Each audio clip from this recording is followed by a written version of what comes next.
দেশের উদ্ভূত পরিস্থিতিতে রাজনৈতিক অঙ্গনে দেখা দিয়েছে আতঙ্ক। বিশেষ করে গণসংযোগ থেকে ফেরার পথে শহীদ শরীফ ওসমান হাদিকে গুলির ঘটনায় উদ্বেগ জানিয়েছেন বিভিন্ন দলের সম্ভাব্য প্রার্থীরা। এমন পরিস্থিতিতে আইনশৃঙ্খলা বজায় রাখতে তৎপর রয়েছে প্রশাসন। এছাড়া নড়ে চড়ে বসেছে অন্তর্বর্তী সরকারও। জুলাই গণ অভ্যুত্থানের নেতাকর্মী, সমন্বয়ক, রাজনৈতিক দলের শীর্ষ নেতা ও আসন্ন জাতীয় সংসদ নির্বাচনের সম্ভাব্য প্রার্থীদের ব্যক্তিগত নিরাপত্তা নিশ্চিতে গানম্যান ও অস্ত্রের লাইসেন্স দেওয়ার উদ্যোগ নিয়েছে সরকার। এরই অংশ হিসেবে ইতিমধ্যে গুরুত্বপূর্ণ 20 জনকে গানম্যান দেওয়া হয়েছে।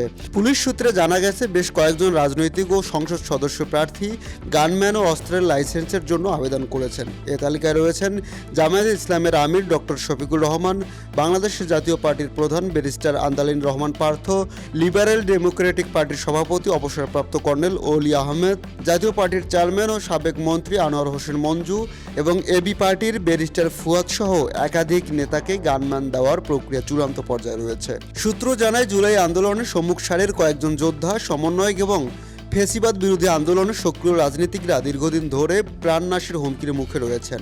গোয়েন্দা সংস্থার একাধিক প্রতিবেদনে নির্বাচন সামনে রেখে আইন শৃঙ্খলা পরিস্থিতি অস্থিতিশীল করার ষড়যন্ত্রের তথ্য সরকারকে অবহিত করা হয়েছে। সোমবার দুপুরে সচিবালয়ে আইন শৃঙ্খলা সংক্রান্ত কমিটির বৈঠক শেষে গানম্যান দেওয়ার বিষয়টি জানান স্বরাষ্ট্র উপদেষ্টা মোহাম্মদ জাহাঙ্গীর আলম চৌধুরী। আর স্বরাষ্ট্র মন্ত্রণালয়ের সূত্র জানায়, এখন পর্যন্ত লিখিতভাবে 12 জন গানম্যান ও নিরাপত্তা চেয়ে আবেদন করেছেন।